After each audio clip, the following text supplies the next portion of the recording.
everyone. Welcome to Leaning In and Speaking Out, the Research Connection podcast. We're here today to talk about some of the experiences of international students, and we have a couple of guests on the show that are going to share some of their experiences and some of their knowledge about what universities maybe could learn about international students and serving the needs of international students. My name is Jacqueline Kirk, and I am in the Department of Leadership and Educational Administration in the Faculty of Education at Brandon University. And I'm just going to ask each of the people to introduce themselves, and maybe we'll just go around the table. So you can go ahead next. Okay, thank you. So my name is Chuwkuanugo Okudo, but you can always call me Anugo, that's much better. And I am in computer science, and I'm also in my final year. And in addition to extracurricular activities, I'm also with the Brandon University Students Union. The president of the Brandon University Students Union. Yes, the president of the Brandon University Students Too Union. humble, I don't want to say. I'm Michelle Lam, I'm the director of BU Cares and faculty member in curriculum and pedagogy. I am Welly, it's like Kelly, but with a W. I am a PhD student from McGill University, and that's all I'll say for now. I'll say more later.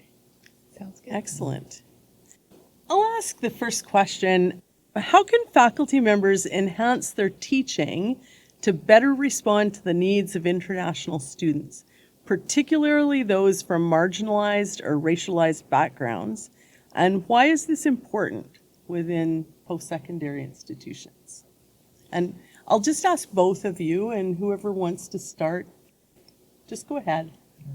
And we'll try to keep it just like a natural conversation. Did you want to go first? I can do my best, yeah. So I think over the summer we did talk a little bit about this, and I know we'll probably get to that later, but we did have a teaching enhancement conversation organized by Kurt, and yes, Kurt and his team, which was great, by the way. So there we discussed a few things like how the teacher or the professors could help the students establish more connection in class. So I did make a few recommendations, like the prof actively engaging with the students. And it sounds broad, but there are things that we did pinpoint. And by that, it was more like first day of class, first thing everyone wants to do is start teaching the content, talk about Moodle and other things that we use for learning. I did advise that it would be nice if we get to have a conversation with our students first. And by that, it could be a 5 minutes activity or 10, depending on how much time you have. And I know a big class could be a challenge. And if you are in a big class, you might need to be in a smaller group to do it, and you still achieve the same goal. And another thing that came to me was that would be midway class, that would be maybe in the middle of the semester or things like that. Because of the sense of anonymity, people probably don't want to put their name out there when they ask certain questions or do certain things. We do have apps or websites that you can use to also make the class interactive. I think one, I can't recall it off the top of my head, but it's almost similar to Kahoots, and you can use that to just keep your class engaged. I know for international students it's a bit tricky because we're coming from a different background and we just need a little bit more sometimes. And again, it's also a skill on the side of the professor to implement such activity or do such things. So for the international students, it's more of getting them involved as well, because most times these students are not going to talk to each other or try to know who their fellow classmates are. So best to just be the one to strike the conversation, be the one to push them, if I'm to say push them. So be the one to put them out there and get them to engage with one another and get it all going. Thank you. Yeah, I definitely agree with that. And I would say that a lot of times, even if profs do make their classes a little bit more interactive, there seems to still be like a disconnect between the prof and the students. from my understanding, I think I would advise people who are looking at hiring professors to change their questions a little bit. Ask the professors what their teaching strategies are to make sure that the learning feels inclusive and responsive to the students who are physically in the classroom.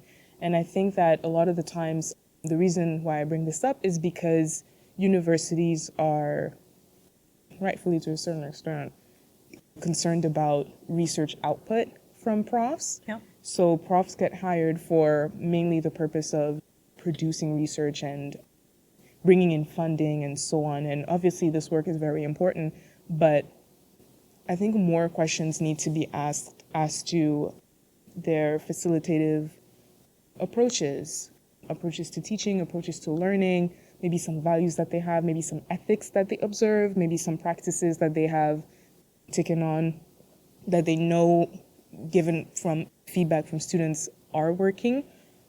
So I think shifting that conversation and being part of some of those committees and having sat into those job talks, I can see that those questions are starting to be asked, which is amazing. And I can only hope that they start to take up a little bit more space as we start to realize that ultimately the people who are in your classroom are learners just as much as you once were.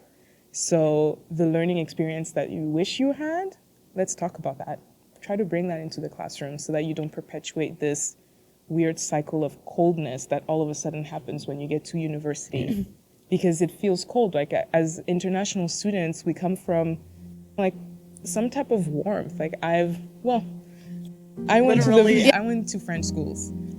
So, you know, the climate was a little bit, the French schools at the time were still very much behind. They were still, the colonial feeling was still very much there. And so coming here, you find the camaraderie with fellow international students, but then you get to class, and then all of a sudden, you're just a student again. It's, I was hoping that being at the university in this completely new, different world, that the dynamics would be different and that we would be seen also as knowledge holders and not just as students. We are international folk who come from like diverse backgrounds and we have inherited knowledge on top of academic knowledge, yet we're engaged with, especially at the B.Ed level, as high school students still a little bit. Just looking over at those questions. It's interesting. This is a topic that's really interesting to me. And one of the things I didn't say in my introduction is that I'm the chair of grad studies. And we have probably the largest number of international students in our building are in grad studies rather than in undergraduate. And so trying to build connections with and for international students has been one of the areas of focus that I've tried to take up. And tried to take it up just by being myself and trying to be light and make sure that people have fun when they come to my class, that we play together. And so some things like so this week we had a gathering just with food and to answer questions or to see what things we could support. Next week, both of our face-to-face graduate classes meet on Tuesday nights, so we're having pizza before class. But for the local students as well as the international students, but a lot of the focus is in trying to build relationships and build connections for the international students who are new to Brandon. And so, yeah, I'm really interested in some of the ideas that you have for taking that further because it's something that I really care about. That's true. That phrase about it being cold is literally the title of a paper that I published out of my dissertation. It's cold here. That's how it begins. And that was a quote from a participant. Exactly what you said. Like when we come, we feel like it's cold, and not just like environment cold, but the people are cold. Yeah. And I guess the environment like breeds and in a way confirms the imposter syndrome that we have a lot. Because international students coming here, it's not a light decision that was made. Depending on, a person's context, that might have been, like huge sacrifices and so on.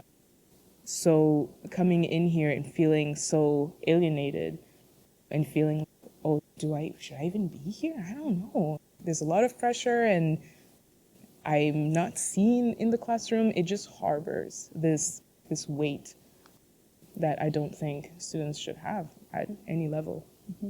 So you've done research on this. Is this your PhD research that you're going through? So do you want to share some of the key findings? We've talked a little bit about strategies, but anything else you want to share around that? My PhD, okay, it's about, I like to say it like this. I like to say that I'm gutting a specific teacher education program and putting cultural responsiveness in its core so that it operates from that. Yeah. Because so far it feels like, and the program that I'm working with is very new, so I'm giving it a lot of grace. And it's meant to be intensive, so it's meant to be very short, which then means that compromises have to be made, and there are also some external factors that come in. If we know that a certain prof has been hired to teach a certain class, are they available to even teach it when it would be best for students to receive it in terms of the timeline?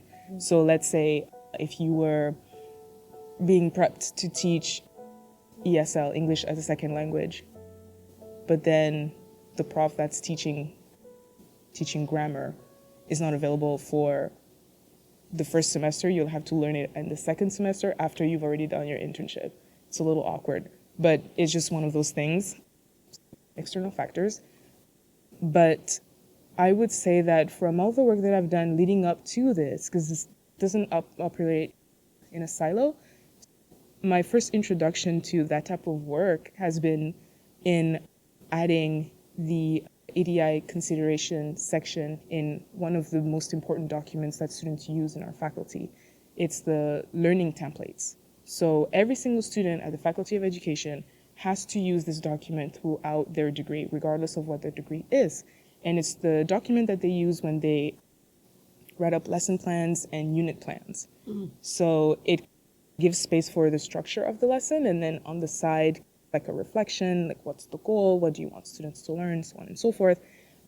Is it adequate for students who have any type of impairment, maybe auditory, maybe so on. But there's nothing about EDI. There's nothing about considerations of cultural diversity in the classroom. So when you don't have a section like that, profs do not offer feedback specific to that and explicit to that. And so what happens is students will graduate and they'll feel super great. And then they'll go into the schools and they'll be like, wait, oh my God, how do I engage in difficult conversations with my students when a debate occurs and it's about race? How do I navigate these conversations? Yes, you get to do internships and you work with a cooperative teacher. Sometimes those are amazing experiences, sometimes they're not so amazing. But either way, it's not really the space where you get to explore that as a professional because you're still in training. So I added, with the help of amazing allies, I added that section. And already the response was, oh, this is great, this is amazing. But then the engagement with the section was a little bit less. So the ideas are great, the implementations, it's, oh, I don't know if we have the space to have this conversation with the profs, and I don't know if...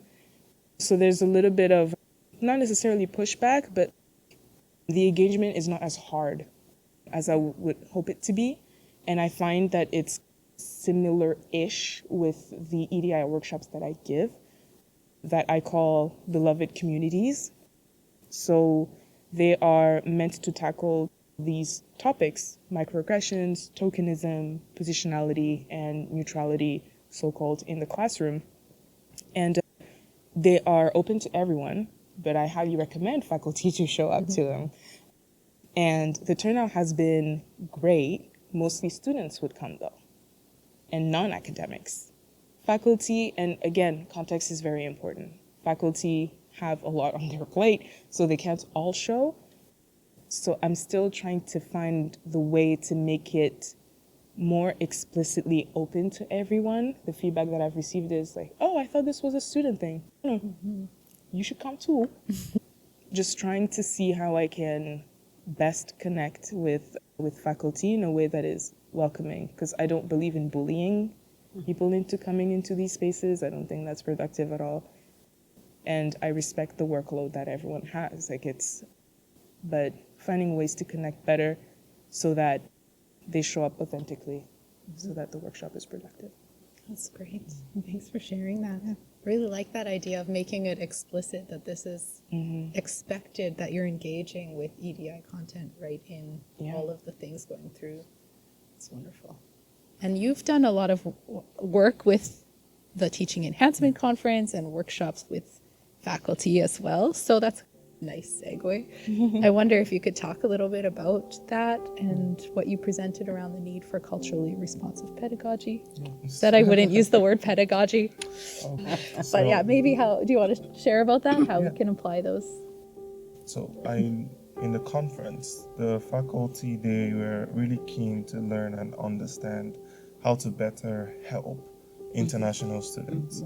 And yes, the question or the concern for like culturally related or just respecting their culture also came up. And I think one of the things we ended up concluding on was more of don't assume.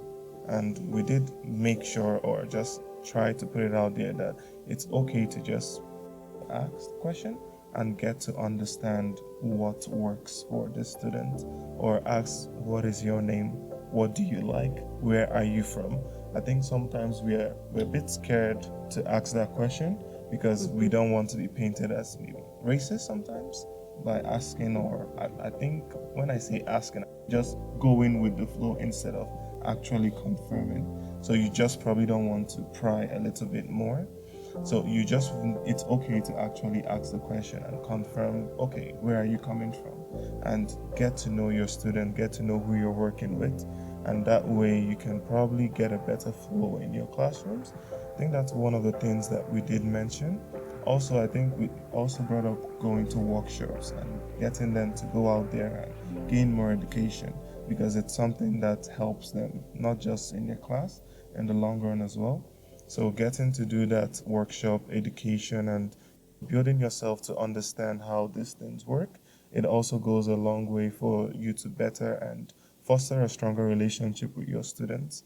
I think on the faculty side, that was one of the major concerns they did have.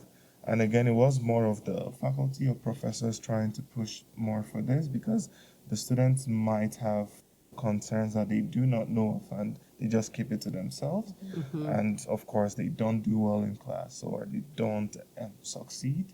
So it's better when you get to make your class a little bit more lively for the students, get them to feel the need that this is an open and welcoming space that people can come into and feel comfortable to interact, as long as it's all reasonable and you keep it professional, I guess that's the word. But just make it open, because usually I think there's tension around classrooms that everything is just built around, okay, let's just go and study, let's just go and read, and there's no form of participation, there's no form of getting to understand your classmates or the professor. So the professor sharing an experience and getting to open up to with what they're comfortable sharing with their fellow, or not their fellow, with their students, is pretty good. Yeah. It makes me think of the aspect of connecting with the students and getting to know a bit more about who they are. It makes me think of a tool that I've been taught actually in the education program I'm trying to better, and it's called a student profile. And we were encouraged to come up with a series of questions that are get to know you type of things, but still open-ended though. So it allows the student to share what they're willing to share. So not so much yes and no. And I found that if faculties could do that too, I think that would be such an amazing, great start. Yeah. Is that something you can share? Yeah. Yeah. 100%. We'll share it and I'll link it underneath, and then everyone listening can. So it's unfortunately was spread out in the courses that I took, but I happen to have solid memory. Thank you. I wrote them all again for another student who was seeking a little bit of guidance, so I could totally forward that up to you. It's good. an open Google Doc. Change it as you will. Awesome. Just open questions. Yeah, that would be good. So I think anything else that you'd like to add, if you have a vision for going forward, for what the future might look for us and what we need to do to actualize that, those goals looking forward. I think for me, coming from the Quebec context specifically, I was just telling, I can't remember who I was telling this, but this province is very advanced compared to Quebec. Really? Oh my God. Oh, do we hear that often? Manitoba is advanced. Coming from me, just physically seeing the decolonial work and like how easy it is to have this conversation and how, in an institution specifically, great. I was like, oh my God, we could learn. But that's not to say that I haven't received any type of support whatsoever. That's actually quite the opposite. I think that when we as students are able to connect with faculty members and really share our vision, I think that's the way that we truly get people on board, because that's the way that we build community and that's the way that we build allyship. If it wasn't for the faculty members who helped me out, I could have never had a student art exhibit series that sold out at the first venue. I couldn't have the EDI workshops that I'm doing. No one would show up. I wouldn't be able to have had the EDI section. I wouldn't be able to, the list goes on. And I think that nurturing this community is how we're going to get the vision and the goal to come true. We can't do the work alone. And I sincerely think that trying to create this beloved community where we see expertise more as horizontal than vertical will help a lot, because we come into spaces as students and that's the overwhelming label that we have, as opposed to activists or whatever label that we would prefer to have, the light that we would prefer to be seen in. So in terms of my vision, I'm hoping to continue to see changes in historically very colonial institutions. I come from McGill and there's still a lot of work to be done, obviously, but work has been done. And I'm hoping to see the embodiment of this construction of what the classroom is supposed to look like, what is learning supposed to look like, who are our students to us, who are we to the students. Yeah, and I think that just comes from keeping that community bond and the allyships, the relationships that we build. Yeah. And yeah, I definitely agree with Welly on this as well. For my hopes and vision, mine is more of making sure that, or ensuring that there is more inclusion for the student aspect of things in the long run. And this also goes as deep as going through policies that shows a lot of underrepresentation there and making changes to those policies and having that affected that would bring in more inclusion and getting that participation out there. And still, like you did mention, decolonizing and doing more work on that and getting everyone involved as a whole instead of creating that separation. So the more we bring ourselves more together or closer, the more we'll actually achieve something much better. Something that sounds like a beloved community, perhaps. Do you want to talk at all about that phrase? It's a beautiful phrase. Yeah. Bell hooks. Yeah, there we go. Bell hooks and Black feminism. It's really all about embodying the changes that we hope to see. So it's not talking about it and theorizing about it. You can start with that, but embodying it and doing the work, overcoming the challenges that will come from building that beloved community, because there will be pushback for any type of reason. A pushback that I could think of, let's say, would be we have all of these initiatives and we have all of these projects, but policy says that actually we can't do that, or people's ways of knowing. A lot of the times people very candidly say, oh, It's hard to change an old white man's perspective on like how to teach a university classroom.